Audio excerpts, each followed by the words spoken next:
Saksihan ngayong gabi, articles of impeachment laban kay Vice President Sara Duterte idineklarang unconstitutional ng Korte Suprema. Bagyong Emong na nanalasa sa hilagang bahagi ng Luzon, palayo na sa Batanes. Lagay ng panahon ngayong weekend hanggang sa araw ng sona ng Pangulo, magiging maulan pa ba? Jeep na sumuong sa rumaragasang tubig napatigil sa gitna ng baha sa Batangas City. Bahay na pinasok ng tubig dagat, gumuho. Mga nasawi dahil sa epekto ng bagyo at habagat, umakyat sa 25. Tambak ng lupa sa Tondo, Maynila na dating binansagang Smoky Mountain, gumuho. Ilang bahay natabunan. At sa Barangay Saksi, ano nga ba ang mga gustong marinig ng mga Pilipino sa ika-4 na sona ni Pangulong Bongbong Marcos?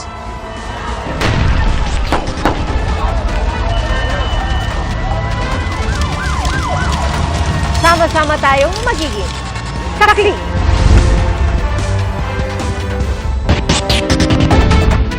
Umakyat na sa 3 ang patay sa pagguho ng retaining wall sa Tagaytay sa kasagsagan ng malakas na ulan kahapon. Kanina nahukay mula sa makapal na putik ang labi ng 2 construction worker. Kahapon naman na-recover ang isa. May nasagip namang isa pa na nagpapagaling na sa ospital. Ayon sa mga otoridad, pader mula sa katabing lote ang gumuho sa barracks ng mga biktima. Tutulong daw ang Tagaytay LGU sa pagpapalibing sa mga biktima. Makikipag-ugnayan din daw sila sa lokal na pamahalaan ng Silang Cavite tungkol sa pananagutang legal ng may-ari ng lote kung saan nagmula ang gumuhong pader.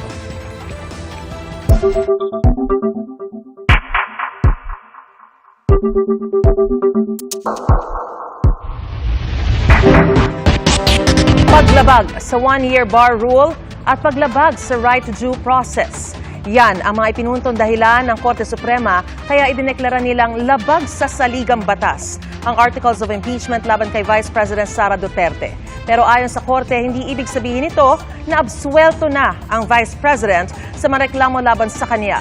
Saksi si Salima Refran.